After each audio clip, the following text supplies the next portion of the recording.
ہمارا اتفاق یا اختلاف نظریات کا ہے، ذاتیات کا نہیں ہے۔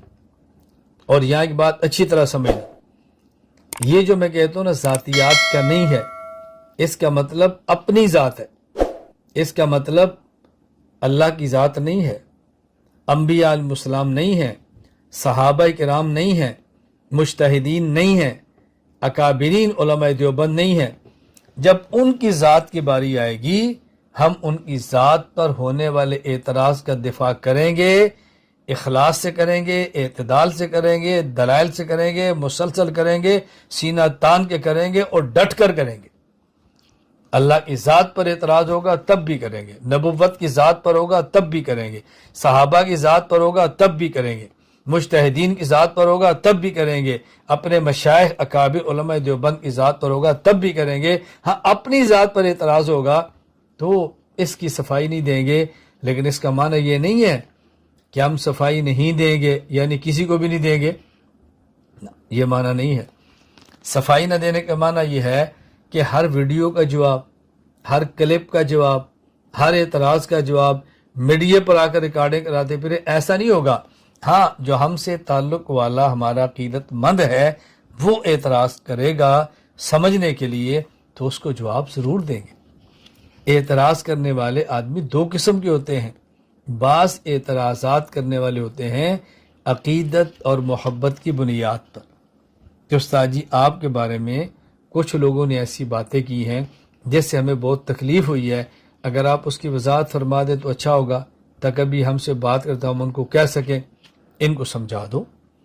اور ایک آدمی اعتراض کرتا ہے برائے اعتراض، حسد اور بغض کی بنیاد پر، آپ اس کو سمجھانا چاہیں گے تو کبھی بھی نہیں سمجھا سکیں گے اور کبھی بھی آپ مطمئن نہیں کر سکیں گے۔ میں اس پر ایک سمجھانے کے لیے آپ کو مثال دیتا ہوں تاکہ بات اچھی طرح ذہن میں آئے۔ حضرت ابو بکر صدیق رضی اللہ تعالیٰ عنہ صحابہ کرام رضی اللہ عنہ مجمعین میں سے وہ شخص ہیں کہ جن کے بارے میں معروف ہے اور آپ نے سنا ہے کہ صدیق اکبر نے کلمہ پڑھا ہے اور بغیر مطالبہ دلیل کے پڑھا ہے، رسول اللہ صلی اللہ علیہ وسلم سے دلیل نہیں مانگی اور کلمہ پڑھا۔ اور جب ہم تاریخ دیکھتے ہیں اور سیرت صدیق اکبر کا مطالعہ کرتے ہیں تو ہمیں پتہ چلتا ہے کہ ابو بکر صدیق رضی اللہ تعالیٰ عنہ نے دلیل مانگی ہے رسول اکرم صلی اللہ علیہ وسلم سے۔ جب حضرت صدیق اکبر رضی اللہ تعالیٰ عنہ بغرض تجارت ملک شام کے سفر پر ہیں تو آپ نے خواب دیکھی اور خواب دے کر عیسائی راہب کے پاس گئے اور کہا میں نے خواب دیکھی ہے۔ اس نے اس خواب کی تعبیر یہ بتائی، اس نے کہا مکہ میں ایک شخص پیدا ہوگا یا ہوا ہے جس کا نام ہے محمد صلی اللہ علیہ وسلم، انت تکون وزیرہ فی حیاتہ و خلیفتہ بعد مماتہ، جب وہ دنیا میں ہوگا تو اس کا وزیر ہوگا اور جب وہ دنیا میں نہیں ہوگا تو اس کا جانشین اور خلیفہ ہوگا۔ حضرت ابو بکر صدیق رضی اللہ تعالیٰ عنہ نے یہ خواب کی تعبیر سن لی، مکہ مکرمہ میں آئے، نبی پاک صلی اللہ علیہ وسلم سے دوستی تھی، محبت تھا، تعلق تھا۔ جب دیکھا تو حضور پاک نے کلمہ کا اعلان کیا ہوا تھا۔ ابو بکر صدیق نے کہا مد دلیل علی ما تدعی یا محمد صلی اللہ علیہ وسلم، اے محمد جو آپ نے دعوی نبوت فرمایا ہے اس دعوی نبوت پر دلیل کیا ہے؟ اللہ اکبر، اللہ اکبر۔ حضرت صدیق اکبر نے پوچھا مد دلیل علی ما تدعی یا محمد، اے محمد تمہارے دعوی نبوت پر دلیل کیا ہے؟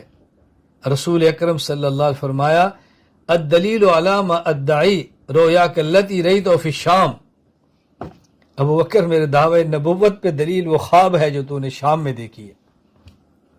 صدیق اکبر نے یہ خواب دنیا میں کسی کو نہیں بتائی تھی سوائے اس راہب کی، یہ حضور کا معجزہ ہے۔ فرمایا تو نے خواب نہیں دیکھی؟ صدیق اکبر نے فوراً کلمہ پڑھا، اور کلمہ نہیں صرف، صدیق اکبر نے نبی پاک صلی اللہ علیہ وسلم کا سر کا بوسہ لیا، اللہ اکبر، قبل، اللہ کے نبی کا بوسہ لیا۔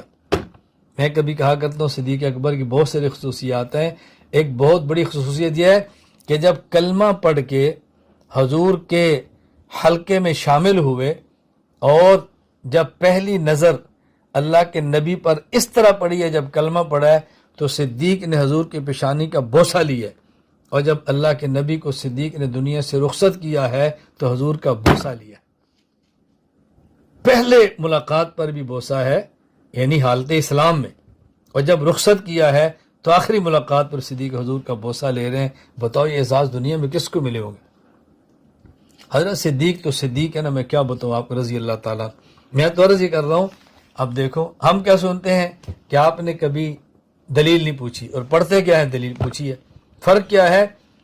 دلیل نہ مانگنے کا معنی یہ ہے کہ صدیق اکبر نے رسول اکرم صلی اللہ علیہ وسلم سے اناد، حسد، بغض اور پھڈے میں دلیل نہیں مانگی۔ تو نبوت کا اعلان کرتا ہے، کیا دلیل ہے؟ کس بنیاد پہ کرتا ہے؟